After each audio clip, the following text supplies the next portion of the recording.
sounds really good to be mindful, but it's actually hard work, because you mentioned like on your phone, you think about how we ingest social media or how we consume content, short bursts, 30 seconds or less, Instant image, gratification. short video. Yeah. So what we're doing is training our thoughts to jump from one thing to another really quickly. So when it comes to being mindful, so if you're not practicing meditation or practicing mindfulness meditation, it's really, really hard, because if you go, I want to focus on this conversation, but we're so used to, if you've just got off your phone and then you're having a conversation, you've got that momentum of that, and then all of a sudden, you're off somewhere else, 10 seconds have passed. Welcome to The Balance Theory, a podcast aimed at arming you with tools and tips so that you are well equipped to not only find but own your own definition of balance. I'm your host Erica, and thank you for joining me. Hello Balancers, and welcome to another episode of the Balance Theory podcast. I hope you enjoyed that little snippet that I've shared at the start of the episode. I found it quite thought-provoking when I was listening back and editing, and so much so that I thought I'd chuck it in at the start just to get you all thinking before we warm up and get into this conversation. So basically for me, it triggered a bit of a aha kind of response, because I know all too well how long I spend on social media a lot of the time, and it really is a short attention span type activity. You're jumping from post to reel. It's just very quick, like it just grabs you and you're on to the next. And then, you kind of sit down and wonder why you can't focus just for 10 minutes on your breathing. It kind of brought up for me that I'm unconsciously training my mind to be used to that attention span. And I think a lot of us will be able to relate to that. And perhaps you may find it also difficult when you sit down and try and focus on one thing for a long period of time. So I just thought it was a really interesting way to kick off this week's conversation on meditation, and as well give us a little bit of insight into how we could improve our focus by understanding our current behaviors. Speaking of focus, one of our guests coming up this month is Tony Wilson, who is the creator of the Focus Planner. So if this is a topic that really, really interests you, stay tuned for that. On this note, if you are keen to see who's up for the month of March, jump over to our Instagram. I've posted the full March schedule so you can see all the incredible chats I've got up and coming. So in saying that, I wanted to introduce today's guest. It is Tom Sullivan. I met Tom at a couple of events where he was speaking. So he is the author of the book A Still Mind, which is one full of little tips and tricks on meditation. He does do a little bit of speaking, but he's also a full-time student at the moment, and also a very avid follower of meditation, and also a teacher. I've been very lucky to do a couple of his classes as well. So this conversation came out of really my great experiences with Tom in the past. So as you can tell from the initial little snippet, some of the things we're going to talk about today are why we are training ourselves to not focus, and in turn the barriers into getting into meditation. But on top of that, Tom really just shares his journey from being a boy growing up in New Zealand, where he says that farming and rugby were really his only two options. And so him finding meditation and really embracing it was really a whole game changer for him. And he sort of wraps his experience to date and tips into this conversation today as much as possible, including things like how to deal with resistance and negative thoughts, which I thought was a really, really important one that a lot of you are going to relate to. So you might be sitting there meditating and boom, a negative thought just decides to squeeze itself into your mind. So how do you actually deal with that? What do you actually do if you've only got 5 minutes to meditate and, you've never done it before? What are the actual things that you're meant to be doing? Where are you meant to be focusing? So little tips around that and how to really get started. We talk about the difference with being mindful versus having your mind full. So mindful 1L, mindful 2Ls, which also brought up some interesting comments, and a whole lot more when it comes to meditation as an arm or part of yoga. If you are interested to connect with Tom a little bit further, I've popped his social media bio below. You can also get your hands on a copy of the book, which will also expand on a lot of what we've spoken about today. And if you do have any key takeaways, take a screenshot of this episode and tag both myself at The Balance Theory and Tom and share what it is. I'd love to know what you're getting out of these podcasts, and that's one way you can share it with me. You can send me a message directly as well. Before we start, let's notice any tension you have in the body. Some common places are our fists, our jaw. Just let it go. Just take a minute and have a think about if you're holding or storing any tension anywhere. Bring your awareness to it and just try and focus, breathe into it, and relax as we dive into this beautiful conversation about meditation. Alrighty, Tom, a big welcome to the Balance Theory podcast. It's really nice to have you on the show. I mean, I saw you first speaking at the Upgrade Your Life event. I think it was both years in a row, and now I've had the honor of hosting you here. So welcome. Thank you so much, and it's an absolute pleasure. So today we are going to be talking all things meditation. But before we dive in, get to know a little bit about you and I guess what meditation is, I do want to start with some fun little myth busting because I think there are a few misconceptions when it comes to meditation. So I'm just going to fire away and you can hit us back with true or false and you can explain why. Does that sound good?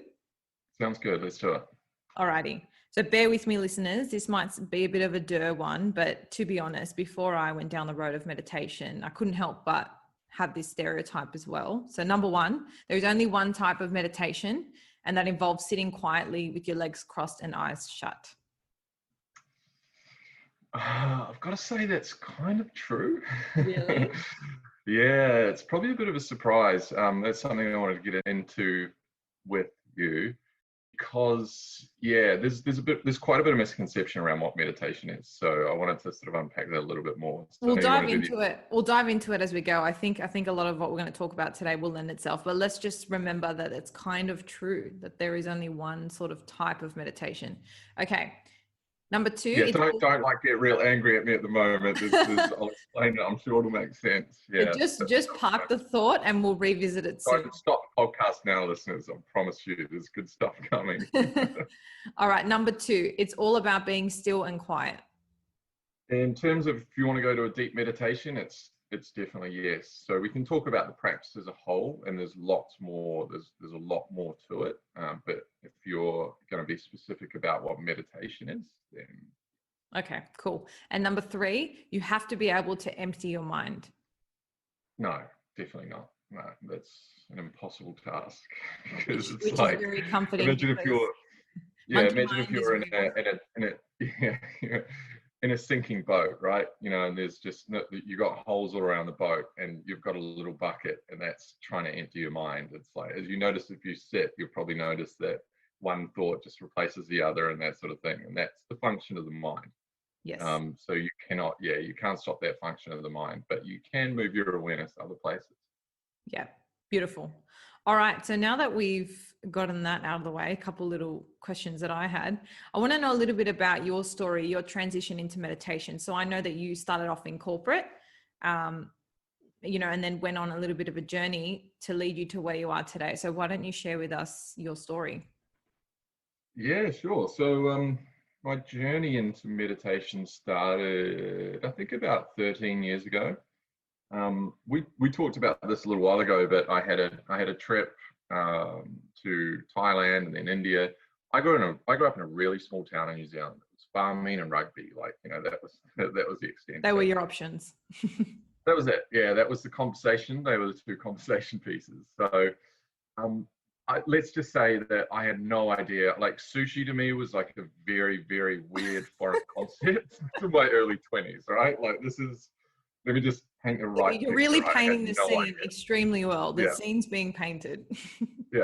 So let's just say kind of like empty vessel. I think that's probably the best way. And it's actually a really good way to be going into this kind of practice. But had these different experiences. I went, took mushrooms in Thailand, and I was like, holy shit. Will I share? Can I swear in your podcast? Yeah, everyone always asks. Just go, let it out. Whatever. Sorry, yeah. So had these crazy experiences, and then sort of going to India, and I was like, wow, like there's this, it just blew me away. All of the, I guess what you sort of call spiritual side of things. Obviously, it's a very spiritual country, and it just really made me think, oh, I'm missing something. Like, I'm not getting the whole picture. There is more to life than farming and rugby. There must be. Yeah, like it was a bit of a shock. But so shortly after that, I moved to London, and shortly after that, I had, long story short, is I had a couple of out-of-body experiences. It was the end of a long party night, and I was sort of sitting in a room, and there were two key things, and it's really essential to a good meditation practice I later found, is a relaxed body. certain things can help you relax really well and focusing on one thing. And that's what I was doing. I was just mucking around with these different things. And then all of a sudden I had these like really, really powerful, but yeah, very hard to describe. It's like you go to a place where there's no point of reference. There's literally nothing you've ever come close to experiencing in your life. So I'd say probably the few years after that was a lot of craziness. Like I didn't really kind of know what was going on, but it was so profound. It completely changed me. Like the next day I was a new person. Like I remember saying to myself, the first time it happened, I was like, "Oh, it's like the first day of the rest of my life." It was really strange. So what, you just had like a completely different outlook, or you were more receptive? Like, can you just tell me a little bit about how practically that looked for you after that experience? It was like looking through different lens and different feeling, and I felt more responsible for myself as well in a weird kind of way. Like just little things. Like I used to be such a dirtbag. I would like, it's like embarrassing to say, but I'd walk past and like throw something in the rubbish, and if it fell down, I'd just be like, keep on walking. And like, no, be a good person, like weird little things like that. But Kind of like also understand your piece in the puzzle of the world, like you form part of a unity that's just global. You're connected to everything and somehow. that's, yeah, I definitely couldn't have said that better. I think because the experience I had when I went up, I basically went up out of my body, consciously went up out of my body and then into this sort of place. And just to paint the scene here, was this DMT? No, like I don't even know. Like I was sitting in, my brother is a bit more sort of like, he was always a bit more open-minded than I. And we were sitting, it was just like, I think we were doing some MDMA or something like that. We're just chilling at home afterwards. And I think a friend of ours taught us like, she was a Reiki master, and she taught us like, you can feel your energy. So if you rub your hands together and you hold it just there, you can sort of, like feel.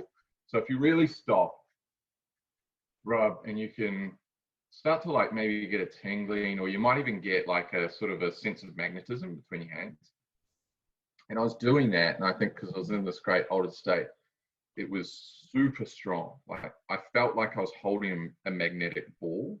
That's awesome. And something was, yeah, it was like crazy. And something was like, close your eyes. I closed my eyes and my head just like snapped back. And then I started lifting off.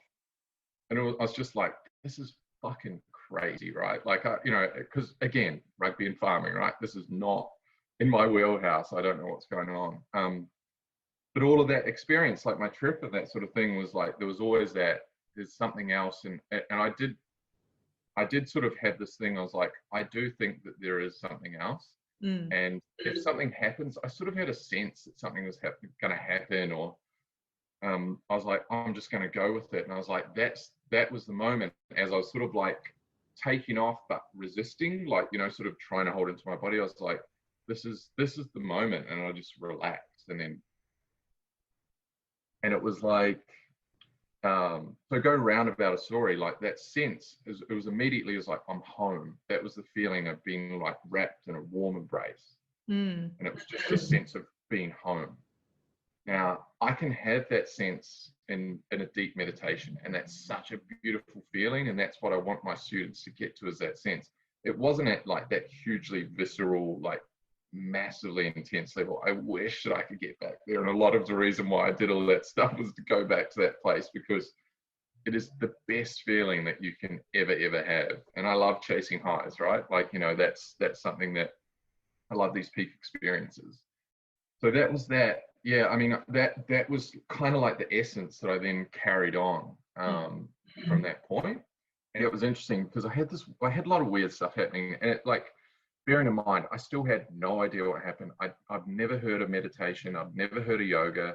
I'd never heard of any of that stuff at this time. I had, like, again, no idea. And what were you doing for work at that point in time? I was just working for a like pretty cool company in London. I just got a job. I was there for 3 years, and I got a job. There's a company here called GoGet. It's like a car share company. Yeah. I was just like doing. I've always been in sales. I was just doing some sales for them. Cool. So it was a very, like, it's very weird. You have these experiences and then Monday morning you go and you're like sitting in front of the desk like, what the hell is going on? I had these weird things like when I'd go to the train station down in Clapham Junction, it was so bizarre. Everybody's face looked familiar. You know, when you see something like, oh, where have I seen that person before? Yeah. It was like, I was just having these weird sort of experiences. Like, this is so odd. So while I'm sitting at work, I start like Googling traveling up white light, you know, like that was sort of like how the journey started, because I was trying to make sense of this really profound thing with no reference point. And I'm like, am I just crazy? Like, you know, I'm like, for a lot of the time, it's just like, am I nuts? You know, and that was a lot of my first journey. And that's why it's like really dangerous to use drugs and that sort of thing to go into this, because it's, if you're not guided with a proper teacher, you know, a lot of people can burn out and flip out, lose their minds if you just abuse substances and go in and do that sort of thing without a, you know, without a teacher and people to help guide you through that. So yeah, so that was my entry point. And to answer your question, and I think it's really pertinent to your podcast, and the whole ethos around your podcast is about balance. So I've always had a corporate job since that time, and my practice is integrated and enriched my life. It's enriched my work by a lot.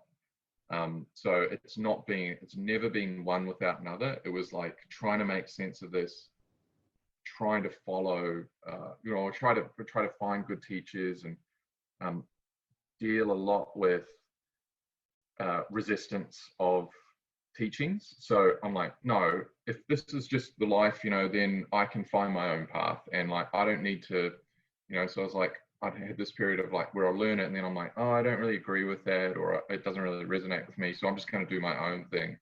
So like then traveling out on my own, but then meeting amazing teachers, meeting real yogis. I've been really lucky to actually meet real yogis, and seeing what that's like, and then understanding, oh wow, then there's this system, and then finding the right teachings, and then starting to, you know, understand what the teachings do, importantly, like, you know, so find out what it's about.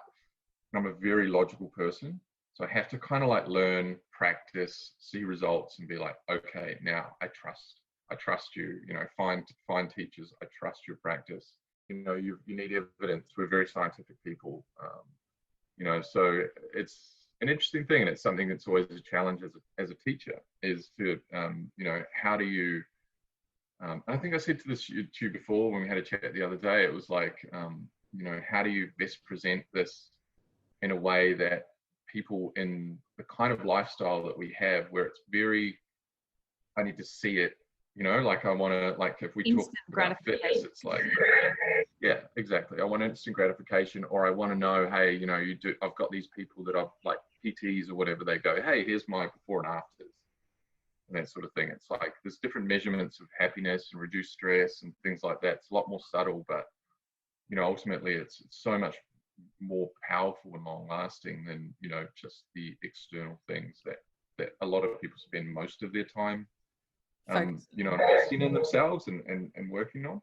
Yeah, for sure. And I think this whole discussion of, you know, when you have moments in life where you're working at something and you feel that resistance, I feel like that's a nice reminder to, you know, because you have to stop and reflect whenever you're coming up against that resistance. And it's either it's a little bit of a barrier or a challenge, and you're only going to grow or develop once you kind of surmount that, or it's something you need to consider. Okay, what's my actual opinion or relationship with this concept that I'm resisting? So resistance can sometimes feel like a hard, tough, like thing we don't want to deal with, want to run away from. But I think like just pulling from your story, because people think like if you're balanced, right, your life's perfect. But I've not once said that, and I don't think I'll ever say that on the podcast, because the beauty in life is the ups and downs. And, you know, some people may look at downs as points of resistance.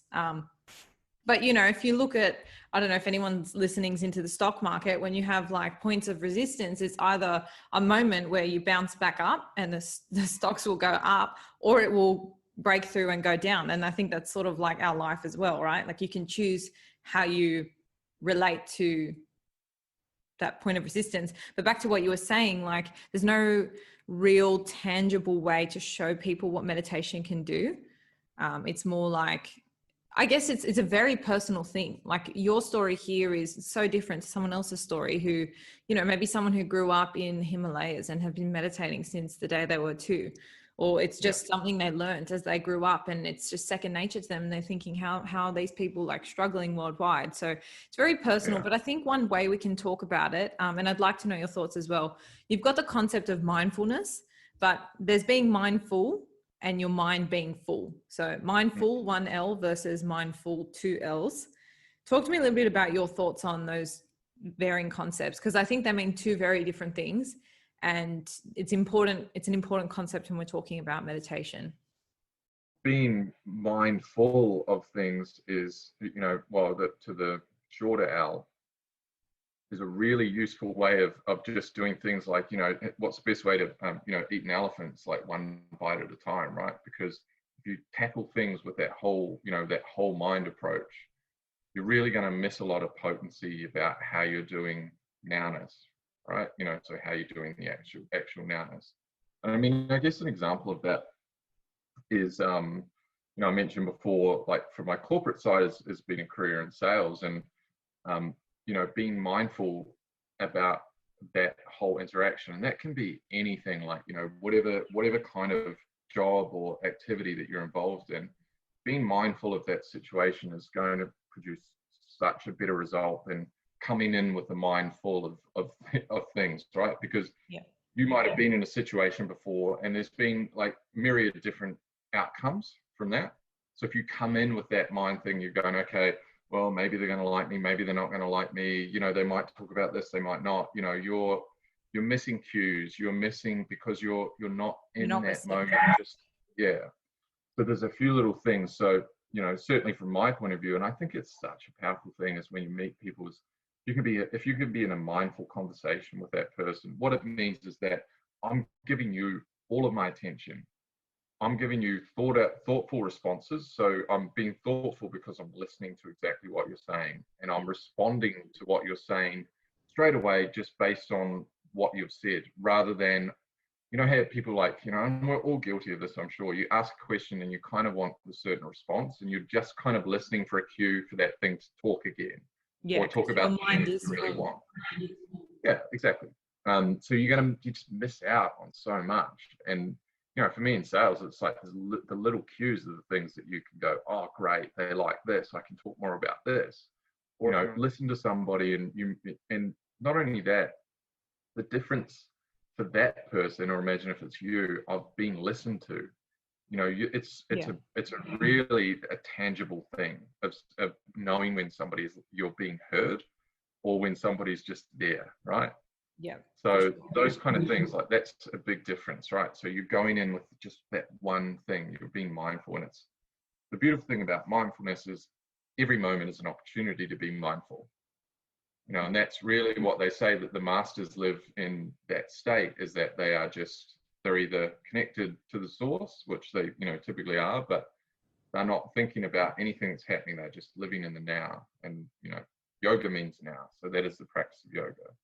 I was just going to add, I think a really nice way to look at this, like mindful versus being mindful, is a simple example of, if you are having a conversation with someone, if you've brought with you all these thoughts that are just circulating in your head and you're not really, listening or receptive to what the other person's saying, versus if you're extremely present, and just like you said, just responding to stimuli of what they're saying, like that's 2 very different states of mind to be in. It doesn't have to be with another person either. It can be you're going for a walk, like, are you on your phone doing emails, head down and, down and in, rather than out and up? Are you looking around? I think being mindful, or mindfulness, is a really nice way to just be present, really. I think it's a nice state where you are just present. Whereas if your mind full, like if your mind is full, that's sort of the state where, stress and anxiety kind of compounds and you've got lots of thoughts. But it doesn't have to necessarily be a negative thing either, like you just said. I think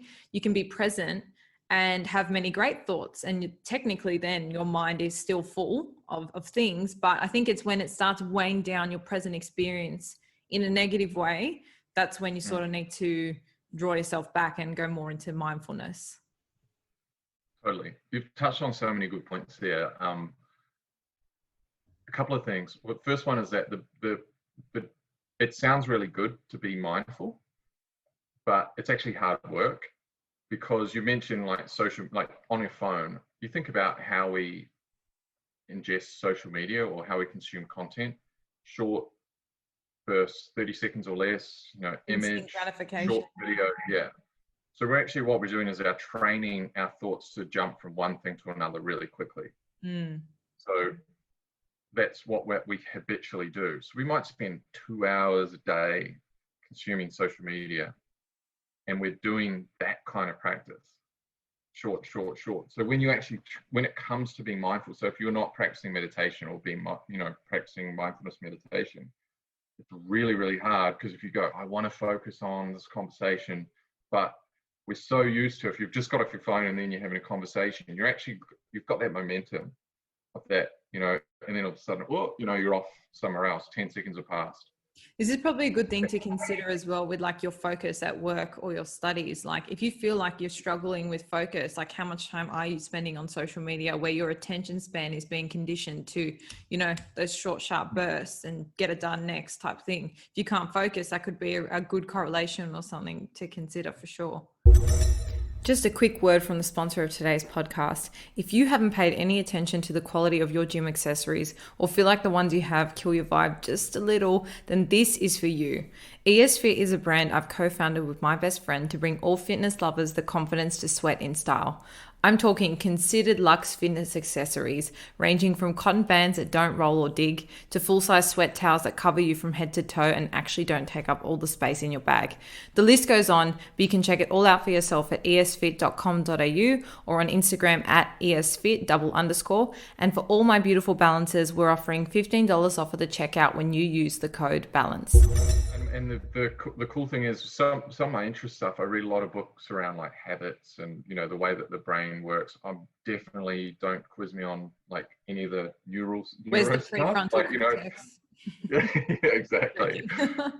But that it's, your brain is a machine essentially, right? It's a machine, and it's predictable. You do the same thing, and you can train your brain.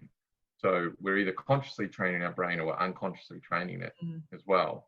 So I just think that's something to be really aware of a lot of the time, is if people are getting to the point where they go, hey, look, that sounds great, but how do I do it? So you've got to practice it, right? You've got to do something to the opposite that's causing you to do the things that you're doing that you want to change. For sure. And I think this is where meditation comes in and can play an incredible role. And for anyone listening, I don't know where you're at in your practice. You may have just begun, you may have been practicing for ages. It might be something you've heard floating around and been thinking of trying. But before we go into the benefits and ways we can start and specific tips, I just want to know, in your opinion, and I know we've touched on a few of them already, but what are the biggest barriers to really getting into meditation? Because I think sometimes, just based off how our society works, so like how present social media is at the moment, for as an example, or the fact that we can't see results straight away, which are two things we've already spoken about, are often barriers in themselves. Can you think of any others that may currently be deterring people from really going deep into practice? Yeah, I can. There's a very famous one. It's called the ego. Oh, yeah, I've heard about them. He floats around these archetypes. Yeah. So that's an age-old sort of, I guess, a foe. There's lots of different ways that you can look and approach to that, or you can talk about that in the sense of the mind. So anyone, like, there'll be a lot of people listening, I'm sure, will be able to sort of understand as well. With 13 years of practice, I will find so many reasons to not sit, like, got to do the washing, got to clean it, like, it's the mind doesn't want to, it's not, the mind only operates in the past or the future, right? It doesn't operate in the present.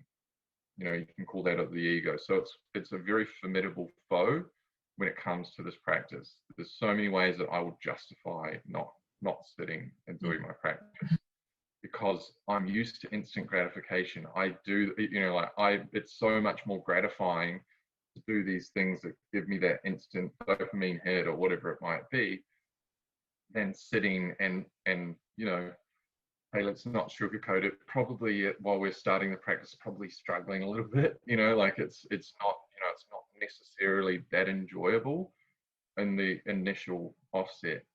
So as an extension of that, bad teaching or bad expectations and understanding about what the practice is and how to do it will really, that a lot of people might go, they dip their toes and they haven't really done the right practice. They'll probably just subscribe to an app and listen to somebody speak for 5 minutes a day for 2 weeks and then dropped it. That's really common. Or people go, oh, I tried that, I can't meditate. It's like, what? You can't meditate?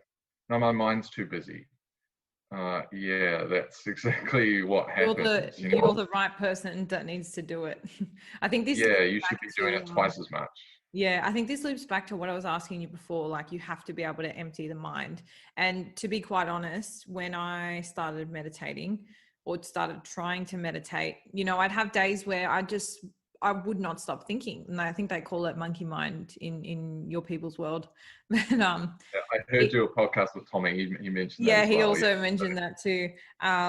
But yeah, and I think that's quite disheartening, because I think a lot of people, there's an expectation there that you are just zen. There's no thoughts. You're almost like a white silk robe with nothing penetrating your mind. And I think that's can be disheartening for people. They think, well, what's the point? I'm not doing it properly.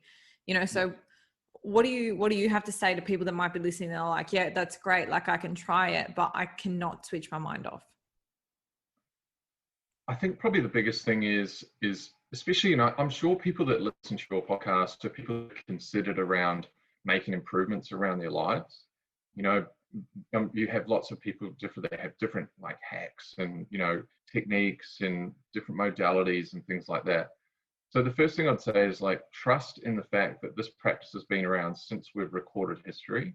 And like the practice that I do, for example, it hasn't changed for that amount of time.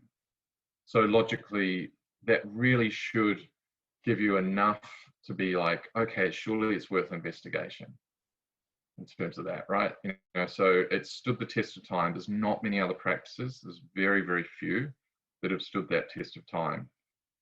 Unfortunately, we're all unique, but you're not unique in this part of struggle with this practice. It's very normal, and it's very normal for things to almost feel heightened, because we never stop and observe the mind. And then a lot of people freak out, because, oh my God, I'm crazy, and it just seems like it's getting worse. It's like, no, it's doing that all the time. But what you're doing is you're distracting yourself from it with external things. So do you think it's fair to say, if you like, the practice of sitting down to meditate often involves just being an observer of all those thoughts? It's not necessarily getting to a point. I mean, like, obviously the goal is to get to a point where you can, divert your attention elsewhere. But in the initial stages, or, on some days where you might feel like your mind's racing more than others, it's normal for that to be the way your practice plays out. Like, do you still have practice days like that? Oh, 100%. Sometimes I just get up and just leave. It's like, okay, it's not working. But that's not what we're recommending. Not what we're recommending today. No, it actually is. Like, I mean, not every day, but like occasionally, sometimes it's just like, man, it's not happening. And what I'll do instead is like, just go out and like, move that energy. Yeah. Understand it's like, okay, look, hey, it's just too much. I need to just like, and it typically exercise for me is a really good way of or connecting to nature is another huge one. Take your shoes off and just like stand in some grass or something like that. Because a lot of that time we're actually sort of so ungrounded that it's just so hard to bring ourselves back into that practice. So practice, understand different things that will help you come back to that center.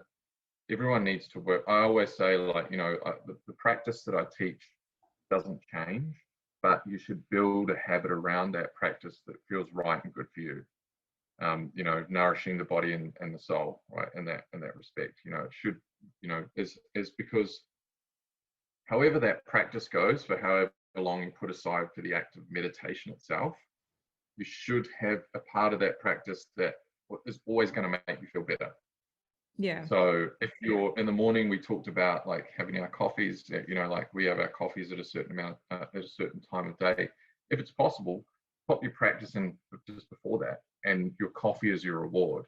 So you go, oh, great, I know that as soon, so we start to train our brain, like we trick our brain, awesome. I know that. And so instead of at the start, it's like, oh, I've got to do the meditation, and then I get my coffee. It's like, but then eventually it's like, the more regularly you do it, you start to get these nice experiences, and meditation and all that good stuff happens, but you've got to get there first. Yeah. So that's why we use different cues and rewards.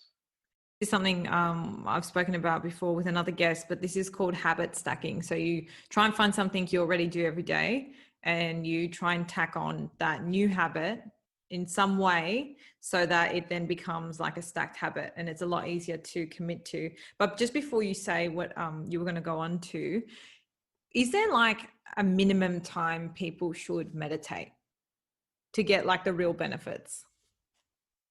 So with my practice, the maximum time my teacher says is 18 minutes to sit in the actual meditation, but my practice is about 45 altogether.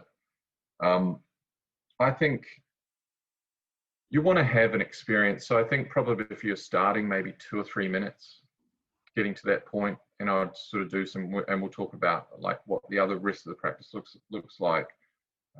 There's practices that are, like very popular ones like Vedic are like you're doing 40 minutes a day straight away.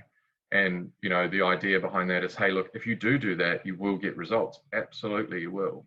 Yeah. But if you've never done it before, 40 minutes, 2 times a day, 40 minutes, for me, I'm like, there's no way that's going to happen. Yeah. Well, looking at my schedule, there's no way I could fit that in either. Yeah. But, like if I'm getting a train twice a day, half an hour both ways, and that's maybe time I could set aside to, potentially make room for it. 100%. Yeah, absolutely. It's like you've got to assess what's going to work in your life. You can't make these outrageous claims straight away. It's like, I'm going to do this, because it's great to have that energy and motivation, and you need to have that commitment level and energy going into this practice, because it is not necessarily easy for everyone straight away. There's effort involved, just the same way as if you wanted to be an Ironman and you've never run a 10K in your life. Like, it still involves that same level of effort, right? You've got to show up for the practice. Yeah. I'm really glad you just said that, actually, because how easy is it for us to train our bodies, to rest our bodies, to recover our bodies? But when it comes to doing the same thing for our mind, it's often second thought. It's often not something we prioritize. And so it's funny, like I remember thinking to myself, like, okay, I'm going to try and do 5 or 10 minutes every day. And I was like, oh, do I have time for that? And I was like, I literally spend an hour at the gym every day. Like, I can surely make 10 minutes for my brain, which makes my whole body work every single day, Yes. So it's about understanding that, it's something you should be nurturing, resting and recovering. And meditation is, I think, a way into doing that. But maybe we can talk a little bit about the physical benefits of meditation. So some people might know, like, yes, it makes you feel nice, but what does that actually mean? And scientifically, what's actually going on? Yeah, good question. So I think one of the first things that I usually deal with students is tension in the body. So your thoughts become physical manifest. And you'll notice, like, if you're stressed, or if you're having, especially like if you're having negative thoughts or you're worried, your jaw will tighten up, your shoulders will come up, and you'll start to, everything will get, like tight and tense. So then what that happens is things stop working as it should in the body. There's electricity moving through the body. Yogis know that. They call it prana. But if you're tensing, it's stopping energy moving through the body correctly. And I think that's like one of the base causes for a lot of the physical problems that we have. So it's like a reversal of that. Which is interesting, because a lot of people would think meditating's for your mind, but this is actually like, something that your body will benefit from doing. And I'm sure for anyone listening now, just like notice your body, like, have you got that tension anywhere? Because I know whenever I do like a guided meditation like that, and they're like, relax your jaw, I'm like, oh my God, it was so like clenched. What was I doing with that all day? Exactly. Yeah. And when you sit in meditation and you're supposed to be not thinking, and you start thinking about that stuff, you'll notice. So I'll notice at the start of the practice, I get to that point. So I always do the checks right through the body, make sure that everything's relaxed. And then something from work, or in my personal life, something comes up that's worrying me or whatever. And then by the time I check back, it's back there again. So it's like this relaxation again. Yeah. That's definitely one of those things. And the interesting thing is, this is why I think it's important to talk to people more about what yoga is and the real understanding of this, because people get such a surface knowledge if you just go to apps and you're not getting the real understanding of that. There are practitioners of wellness, and wellness to levels that we can only dream of, that have mapped this all out. And I think any good practice in this is a physical practice, it's an energetic practice, it's a mental practice, and then it's a surrender into meditation. Yeah, no, I love that, because it really is, I think for a lot of people, they think meditation is just the mind, but I think it's quite nice to view it as the benefits extend not only to your brain and your thinking, but it's a whole body zen. And I know I've actually recently meditated and felt what they mean when they say yoga stoned, when you have just like complete zen. And yeah, so it's beautiful. So I love that. And there's definitely a lot to get out of that in terms of benefits that extend beyond your mind. So thank you for sharing that. I was just going to say really quickly that our understanding of yoga is also probably pretty limited. Most people think you just pop on some Lululemon and you're doing yoga. That's one small arm of what the whole thing is. And what it really means is, like, start by being a good person, picking up the trash, as I mentioned before. The physical stuff that we call yoga is more asana based. So that's actually creating a seat for meditation. So creating a strong body, strong energetic body to sit in meditation. And basically from there, once you sit, it's all about starting to go from external to internal. So withdrawing senses from out to in. That's really what the rest of that practice is. So it's bringing it in, it's doing different kinds of, pranayama, understanding the energetic body, going further into the mind, and then eventually you surrender into that space. So if you try and jump or cut different corners, it's not as effective as if you take the whole thing holistically. Perfect. So would you almost claim that yoga is a fundamental part to really getting into meditation? It is an arm of yoga, basically. So meditation is an arm of yoga, right? Yeah, essentially. So the yoga is, to understand, yoga means a practice of now. Yep. Now is the practice of yoga. So it's simply that nowness is what the practice is. So when you practice the nowness, you need to incorporate all these different things to get to the now, essentially. Beautiful. Sounds like that will be another podcast on its own. So we might just park that thought there.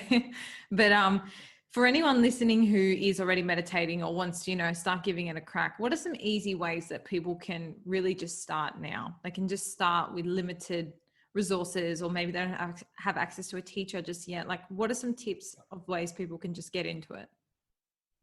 The first thing I'd say is just starting is a great point. If you can practice at the same place at the same time every day, you can actually sort of build energy and momentum if you've got a little corner in your room where you dedicate to it, and it's like this your own little sacred spot. Then you can go there at the same time, and that will really help cement your practice. If you can't, that's also fine. But again, going back to our conversation around habit, if you can be aware of how you can build a successful practice, that's going to really help.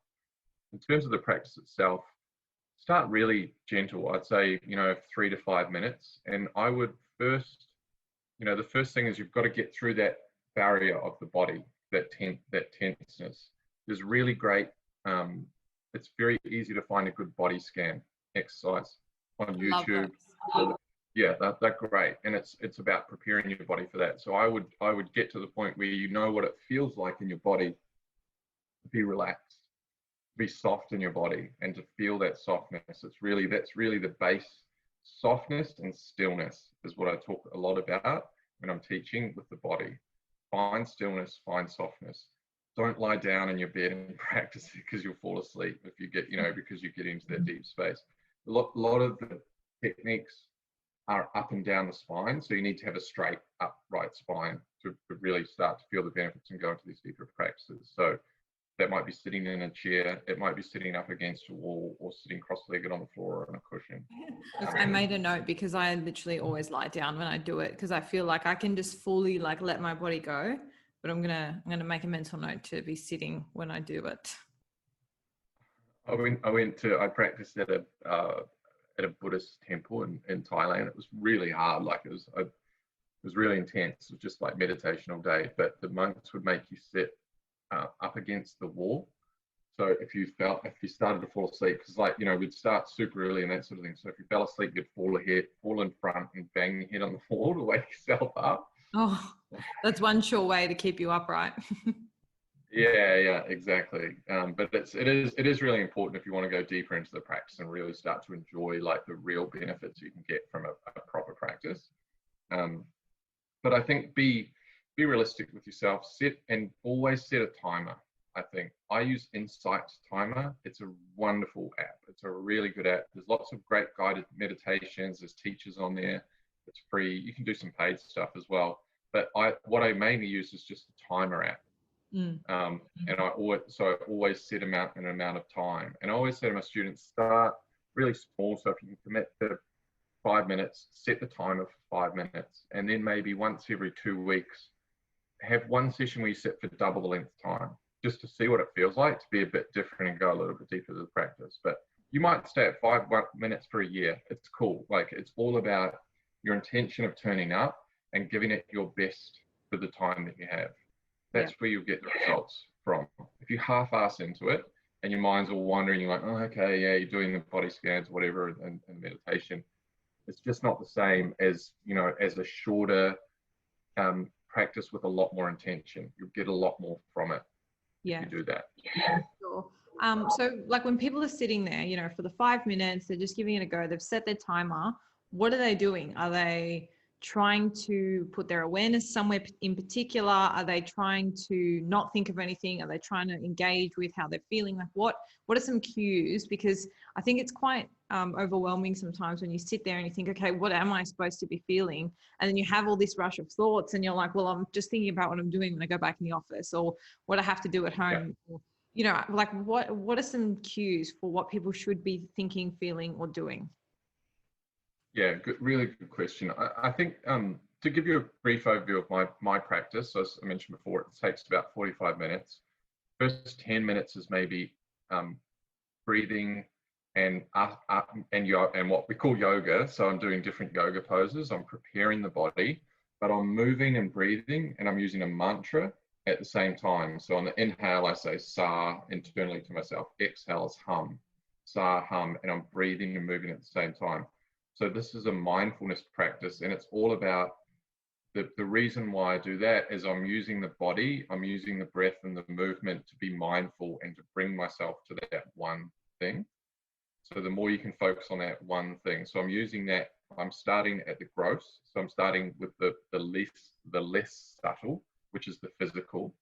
I'm moving through that, and then I'm going to do some different breathing techniques. So do an alternate nostril breathing. I don't know if I've ever done. Have I ever done that with you? No. We've been to a few classes together, eh? Yeah. So that and the reason why that is because it switches off. Duality fuels our experience, and this practice is all about basically putting your brain into a sleep mode.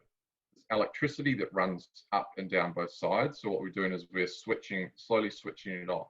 So again, external to internal, or continually internalizing. Then I'll do a final full kriyas, and I'm bringing energy up to here, bringing it down, bringing energy up to here, and then I've got my focal point. And so that's the final part of the meditation. So I put my awareness here. I might like lick my thumb and put that there. So I've got a sensation, and then I'm like 2 or 3 inches directly in from there. That's where I surrender into. This is one of the hardest parts. So going back to what I said at the start, I've got intention for my practice. I've got good knowledge. I've got the right practice and technique that has stood the test of time scientifically, and there's lineage of masters that teach the same thing. So I trust in the practice, and I've given it my all. At that stage, basically the stage is set for surrender, and surrender is the meditation point. So hopefully by this time, if you've because there's probably 20 minutes of practice up until that point. And so by that time, I should have a level of stillness. And that the whirring thoughts have a chance to become less and less because I've been mindful for 20 minutes. I'm consciously really mindful of that practice.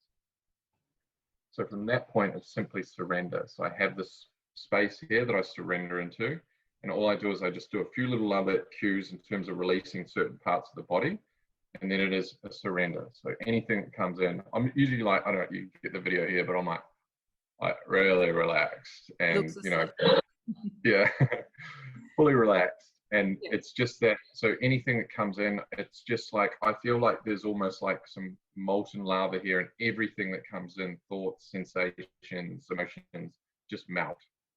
And surrender is the hardest thing for Western people to do, but that's what takes you to those deeper levels. So what I would do for that, I would condense that practice into 5 minutes. Right. So I'd do, if I was going to start, so I'd make sure that I, again, follow that same thing, start with the body, a little bit, the breath, blah, blah, blah, and then up into that space, and get maybe a minute or two of that 5 minutes into that surrender space, into that no thing, which is, again, so we're going from one thing, which is the sensation of the body, of the breath, and that sort of thing. So I'm focusing on one thing with the goal of no thing. Meditation is the no thing. So I'm moving, I'm bringing my awareness in, and then I'm just surrendering.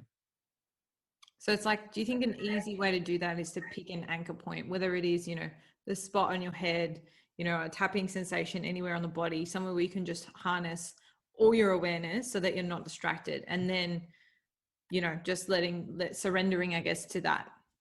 Yeah, typically that's the head or the heart. Some people, if you've got feelings of insecurity, might be financial insecurity or social insecurity, wherever it might be in the base of your spine. That's the area where, so you might want to set your awareness down there. But it's a hard thing to, it's quite difficult to get to those points where you can stay there, but it's about being in the sensation and letting go from that point. Yeah. And if those, because look, we're all human at the end of the day. And honestly, from my own practice, I can say that, I can be in the most still single focus kind of place, and then a negative thought just kind of comes in. What's some tips of how to deal with those when they come up? Because I think it's fair to say they will come up. Yeah, absolutely. And this is one of the biggest things, and one of the hopefully most early realized benefits of a meditation practice is you're actually not your thoughts, because you can start to exert some control over that. So your thoughts arise and you can let them go. Thoughts arise and you can let them go. If there's particularly strong negative thoughts and emotions, they'll be resistant. So the yogis call them vritti. Vritti sort of means like whirlpools. So I always sort of think in my mind, if it's an expanse, there's these like little whirlpools going around, and some of them might just be like baby bells or whatever, and it's not very big. But then you're having a problem with your partner and you're really annoyed, and that's a big vritti, and it's very strong. So it will take your awareness a lot of the time. So we become stronger in the practice, and the vritti lose power when we are able to recognize that it's just a thought, and we have the power to choose to give it energy or to not give it energy. Yeah. So if you leave it up to chance, you go, I just don't want to think good thoughts, or I don't want to think bad thoughts, you're leaving yourself completely up to chance. But if you understand, okay, again, we go back to the mind as a tool, and it's full of thoughts, and it will always be full of thoughts. And, if you drop one thought, another one will replace it. It won't just have gaps. It's not its function. So it's about first thing is to understand the mind allows you to be more selective in where your thinking goes. A really good, it's kind of left field to what I'm talking about, but I listened to Abraham Hicks. Have you ever heard of Abraham Hicks? No. It's a really good, and it's just like, I would think, replace, do your best to fill your mind with as many positive thoughts as possible. And I really like listening to, I listen to sort of 10 minutes of Abraham on my walk in the morning. And it's a good way to start to just program that, there's good and bad thoughts. And I want to be practicing to be aware of my thoughts, that if there's a thought that I don't like, I can be aware to understand it's just a thought. I can let it go, come back to your breath or whatever it might be. Or more importantly, try and focus on good things. And if you don't, and so I, like for myself, for my own practice, it's like I need to keep reminding myself of these things. So I sort of have these little things that I listen to every day. It puts me in a good mood and it helps me stay positive. Yeah, that's really nice. And I guess that's why affirmations are also a great thing. So good. But on the topic of negative thoughts, this is something I've learned recently. It's not a question of having to reject them or ignore them, because if they continue to come up, it's obviously something that's bothering you. It's something that needs to surface. And so giving it that room to surface, but not giving it all of your attention, I think is a nice way to kind of deal with those thoughts. So it's like, okay, you're there. I recognize you. You need your airtime, whatever it is. But like, I'm doing something else right now, and just let it be as it is type thing. Yeah, exactly. But I think that if you don't have a practice, what happens is those riti capture you, and then you start going down like all of these, oh well, and then if this happens and that happens, and then by the time you've been thinking about it 3 minutes and the same thing, you're like really tense, you might be sweating, you know, your heart's beating really fast, and you're stuck in that whirlpool. So by understanding, you're exactly bang on. It's like, okay, hey, look, this might need attention. I'm not saying that like you ignore it, it goes away kind of thing, but be objective about what it is. And then you start to think, and I'm always like, if this was my best friend having the same thought and the same problem, how would I approach it?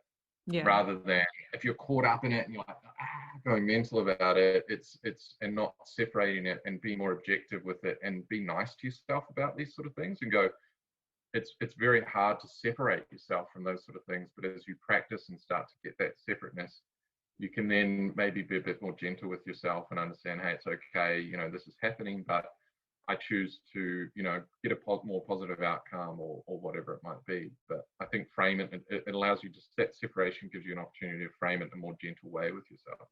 100%. And it's funny how quick we are to be harsh on ourselves, but I think that's a really nice spot to leave this conversation today. I'm sure we could chat on for hours, so I'll probably have to get you back on in a couple months' time. But I just realized I didn't even mention your book, A Still Mind. So just quickly, if anyone wants to, I guess, learn a little bit more about your thoughts on meditation and your journey, what can they get out of reading the book?